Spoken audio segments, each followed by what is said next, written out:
बिस्मिल्लाहिर्रहमानिर्रहीम। अस्सलाम वालेकुम। आप देख रहे हैं MGH स्टूडियो अपने होस्ट मोहम्मद जमाल के साथ। सऊदी अरब में एक दफ़ा फिर सर्दी की शदीद लहर आ गई है। सर्दी के बायस कई शहरों में स्कूलों को बंद कर दिया गया है। आज आपके साथ कुछ वीडियोस शेयर करूंगा जिनके अंदर आपको दिखाऊंगा कि सऊदी अरब में इस वक्त कितनी शदीद सर्दी है कि पानी जो है वो टूटियों से गिरते ही जमने लग गया है। सऊदी अरब में सर्दी की शदीद लहर के बायस कई शहरों में तालीमी सरगर्मियां मुअत्तल रहीं, जबकि दीगर शहरों में स्कूल की टाइमिंग तब्दील कर दी गई और असम्बलियां भी ख़त्म कर दी गई हैं। आइए दोस्तों, वीडियो आपके साथ शेयर करता हूं। वीडियो देखने के बाद आप हमें कमेंट करके ज़रूर बताइएगा कि इस वक्त आप जिस इलाके में मौजूद हैं वहां पर सर्दी की क्या सूरत हाल है और टेम्परेचर कितना चल रहा है। نعم، هذا هو جماد وفعلا صحيح. وهذا الآن محافظ الطريف.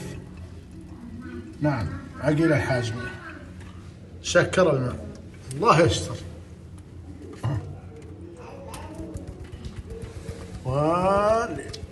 سنة كسرة المواسير جمد عيص الله. طبعا هذا ما شاء الله مي طريف، شوفون نصب ويجمد. هذا أنا بالمطبخ نصب ويجمد ما شاء الله.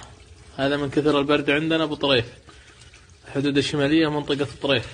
شوف كيف يتزبر الثلج ما شاء الله. فا كيف شوفوا انقطع المي عندنا الحين الساعة تقريبا 1:10 بالليل، منتصف الليل. شوف المي كيف يجمد وانا بالمطبخ ما شاء الله. تشوفون شلون؟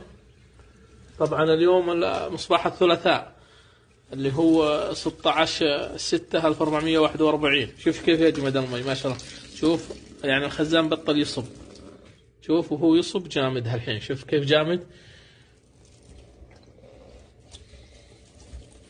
आपने देखी है, माहिर मौसमियात अब्दुल्ला अल मसन ने कहा कि सर्दी की लहर सऊदी अरब के मुख्तलिफ शहरों में कायम रहेगी।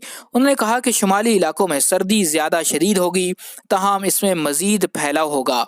इसी दौरान महकमा मौसमियात ने मज़ीद कहा कि शुमाली और वस्ती इलाकों समेत मदीना मुनव्वरा में सर्दी की शिद्दत महसूस की जाएगी। महकमे ने कहा कि रात के वक्त खसूसी तौर पर सर्दी की शिद्दत में इजाफा होगा और खुला पानी जम जाएगा। आपको बताते चलूँ कि रियाज के गिरदो नवाह में जो एयरपोर्ट है, रियाज एयरपोर्ट, वहां पर -1 दर्जा हरारत टेम्परेचर नोट किया गया, जबकि जनादरिया में 0, अल उलैया में 0, अल दरैया में 0 और मुज़ाहमिया में भी -1 डिग्री टेम्परेचर रिकॉर्ड किया गया।